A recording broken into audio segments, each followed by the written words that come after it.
یہ دھمکی دیتا ہے کہ وہ لاؤ لشکر کے ساتھ اڈیالہ پر دھاوا بولے گا تو پھر پولیس کو حفاظتی انتظام کرنا بنتا ہے۔ کون سی ایسی پولیس ہوگی، کون سی ایسی انتظامیہ ہوگی کہ جس کو دھمکی دی جائے کہ اس کی حراست سے ایک قیدی کو چھڑا لیا جائے اور وہ ہاتھ پہ ہاتھ دھرے بیٹھی رہے؟ تو ایسا ہو نہیں سکتا تھا۔ تو یہ تیاریاں اسی والے سے تھی۔ تو تحریک انصاف سر توڑ کوشش کے باوجود بھی ان 1000 پولیس اہلکاروں کا حصار نہیں توڑ سکی۔ پولیس سے مٹبھیڑ ہوئی، ہاتھا پائی ہوئی، جس کے نتیجے میں چند افراد کو گرفتار بھی کیا گیا۔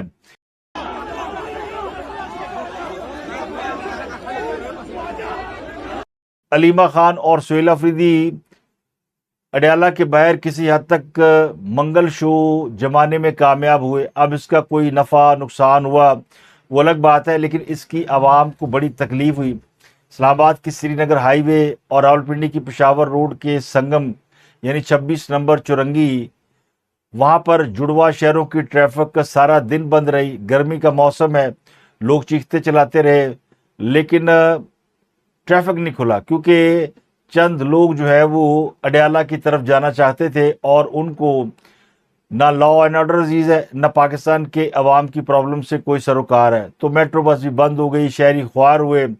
اس سارے ڈرامے کا مقصد کیا ہے؟ عمران خان صاحب کو کیا تحریک انصاف جیل سے رہا کرا سکتی ہے اور کیا اس طرح کا دباؤ ڈال کر وہ ان سے ملاقات کر سکتے ہیں؟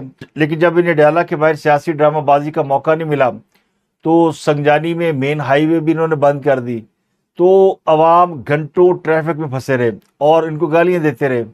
تو تحریک انصاف کو کتنے نفلوں کا ثواب ہوا؟ سہیل افریدی کی مجبوری بھی ہے کہ اس کی گورننس ہے نہیں اور پارٹی کے اندر بھی اس کی پاپولرٹی نہیں ہے۔ تو اس سارے ڈرامے کا مقصد کیا ہے؟ علیمہ خان کو خوش کرنا یا صرف ایک سیاسی شو کرنا؟ اب جو صوبے کے چیف ایگزیکٹو کا کرنے کا کام ہے وہ کسی اور کے ذمے ہے، یعنی چیف منسٹر اگر راولپنڈی میں یا اڈیالہ میں گھوم رہا ہے تو لا اینڈ آرڈر خراب نہیں ہوگا تو اور کیا ہوگا؟ اور پھر اہم بات یہ کہ عمران خان کا آج ہی اڈیالہ جیل میں طبی معائنہ ہوا ہے۔ ڈاکٹر میڈیکل ٹیم پہنچی ہوئی تھی جنہوں نے عمران خان کی آنکھوں کا معائنہ کیا۔ ڈاکٹر عارف خان، پروفیسر ندیم قریشی، یہ ماہرین امراض چشم ہیں، پمس کی میڈیکل ٹیم ان کے ہمراہ گئی تھی۔ تو یہ کیسے وہاں سے نکلے اور یہ اڈیالہ جیل پہنچ گئے، اندر بھی گئے، ملاقات بھی ہو گئی۔ ڈاکٹر نے عمران خان کی متاثرہ آنکھ کا فالو اپ معائنہ بھی کر لیا، مکمل طبی معائنہ کیا گیا۔ تقریباً 1.5 گھنٹے میڈیکل ٹیم اڈیالہ کے اندر رہی اور پھر وہاں سے واپس بھی چلی گئی۔ تو یہ ٹیم جو ہے وہ کیسے اڈیالہ پہنچی اور پی ٹی اے والے کیسے اڈیالہ نہیں پہنچے؟ تو حقیقت حال یہ ہے کہ یہ صرف ڈرامے بازیاں، ان کا ایکچولی جو سائفر والا ڈرامہ ہے وہ ناکام ہو گیا، چونکہ سائفر کی بھی بلی تھیلے سے باہر آ گئی ہے۔ بھارتی صحافی تلک دیواشیر نے جو سٹیٹمنٹ دیا ہے وہ بڑا اہم ہے۔ اس کا کہنا یہ ہے کہ پاکستان کی شاندار سفارتکاری کی وجہ سے اسرائیل شدید غصے میں ہے، اس لیے سائفر جو ہے وہ اب اسرائیلی ایما پر ریلیز کروایا گیا تاکہ پاکستان اور امریکہ کے تعلقات بگڑ جائیں اور اسرائیل کا ایران جنگ کا منصوبہ کامیاب ہو جائے۔ جس دن جج ابو الاسرار ذوالقرنین نے سائفر کیس کا فیصلہ سنایا تھا اور فیصلہ سنانے سے پہلے خان صاحب نے جج کو کہا کہ جج صاحب پہلے میری بات سنیں۔ روسٹرم پر جا کر انہوں نے مخاطب کیا۔ شاہ محمود قریشی اس وقت کمرہ عدالت میں 342 کے بیان میں کچھ ترمیم کروا رہے تھے۔ تو جج صاحب نے عمران خان کو کہا کہ خان صاحب آرگومنٹ کا وقت ختم ہو گیا، پھر بھی آپ بولنا ہی چاہتے ہیں تو میرے صرف ایک سوال کا جواب دے دیں کہ ویئر از سائفر؟ خان صاحب نے کہا مجھے کیا پتا سائفر کا، وہ تو گم ہو گیا اور میں یہ سٹیٹمنٹ دے چکا ہوں۔ تو پھر جج نے کہا میرا فیصلہ سنیں، اور جج صاحب نے وہ فیصلہ سنا دیا، تاریخی فیصلہ۔ تو اب تحریک انصاف کے پاس بیانیہ ہے نہیں، تو یہ گدے کے اوپر لکیریں ڈال کر اسے زیورہ بنا کر پیش کرنے کی کوشش کر رہے ہیں۔ بڑا شور مچایا گا جی سائفر نے تو حقیقت کھول دی ہے، اور سائفر کی ٹائمنگ جس کے اوپر سوال تھا کہ وہ اب کیوں سامنے ہے، وہ وجہ بھی سامنے آ گئی، اور سائفر خود چیز شکر کہہ رہا ہے کہ میں صرف ایک انفارمیشن ہوں۔ اب چونکہ یہ انفارمیشن سرکاری ہے، لیگل ڈاکومنٹ ہے، جن جن لوگوں کے ڈاکومنٹ پہ نام تھے سب نے ڈاکومنٹ واپس کر دیے، لیکن خان صاحب نے یہ آن ریکارڈ سٹیٹمنٹ دیا کہ انہیں نہیں پتا وہ سائفر کا ہے، وہ کہیں گم ہو گیا۔ اب وہ سائفر کسی میگزین میں چھپا ہے اور اسرائیل کے کہنے پہ چھپا ہے، تو اب خان صاحب پر ایک اور مقدمہ بھی قائم ہو سکتا ہے۔ اور چونکہ اب سائفر منظر عام پر آ چکا ہے اور جو شواہد ہے وہ بتاتے ہیں کہ یہی ایکچوئل ڈاکومنٹ ہے جو خان صاحب کو گیا تھا اور یہ باہر نکلا ہے۔ پی ٹی آئی بار بار اس بات کو ثابت کرنے کی کوشش کر رہی ہے کہ ایکچولی یہ سائفر جو ہے یہ ملٹری ذرائع سے ان کو دیا گیا ہے، تو اسٹیبلشمنٹ کو اس سائفر کو لیک کرنے کا کوئی ایڈوانٹیج نہیں تھا۔ ایڈوانٹیج تو خان صاحب نے لیا، اور بعد میں خان صاحب اس سے بیک آؤٹ کر گئے۔ خان صاحب کے سارے سٹیٹمنٹ یہ ہے کہ ان کو غلط فہمی ہوئی تھی، سائفر میں کچھ نہیں تھا، جو کچھ کیا باجوہ نے کیا۔ تو اب تحریک انصاف کو سمجھ نہیں آ رہی کہ عمران خان کے پہلے والے بیان کے اوپر بیانیہ بنائے یا دوسرے والے بیان کے اوپر بیانیہ بنائے۔ تو پھر فیصلہ یہ ہوا کہ دونوں بیانیے کو کنویں میں ڈالیں اور ایک نیا بیانیہ بنائیں، اڈیالہ کے باہر جا کر تماشا لگاتے ہیں۔ تو یہ سارا تماشا جو لگانے کی کوشش کی گئی اور ابھی تک چل رہا ہے، تو میں نے اس لیے شروع میں یہ سٹوری آپ کے ساتھ شیئر کر لی ہے کہ ابھی اس میں مزید ڈیولپمنٹ ہو سکتی ہے، اور غالب امکان یہ کہ تھوڑی دیر بعد پرندے آہستہ آہستہ اپنے گھروں کو لوٹ جائیں گے۔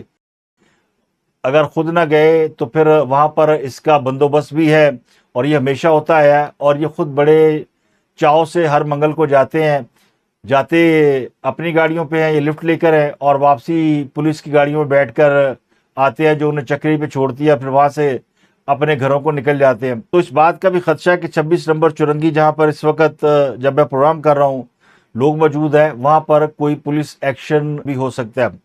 اب بات کرتے ہیں منشیات کیس میں گرفتار کوکین کوئین انمول اور پنکی کی 5-7 بڑی اہم خبریں ہیں۔ ایک تو اس کیس میں ایس ایس پی کو معطل کر دیا گیا، بڑے اعلیٰ افسر ہیں، انہیں کیوں معطل کیا گیا اس کی تفصیلات بھی آپ کو بتائیں گے۔ اور ایک معاملہ یہ کہ کیس سی سی ڈی تک پہنچ گیا، اور اہم خبر یہ ہے کہ ایک سابق صدر کا بیٹا اس کا سفارشی نکلا ہے، سابق صدر کا بھی نام اس کیس میں آ گیا ہے، اور پولیس نے پنکی کی خودکشی کا خدشہ بھی ظاہر کر دیا ہے۔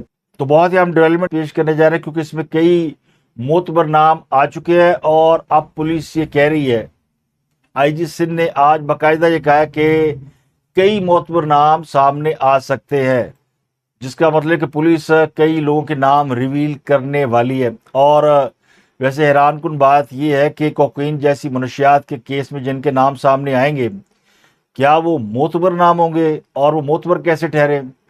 لیکن اب اس کیس کا دائرہ کار خود بخود وسیع ہوتا جا رہا ہے، اور قانون نافذ کرنے والے ادارے مختلف پہلوؤں سے کیس کا جائزہ لے رہے ہیں۔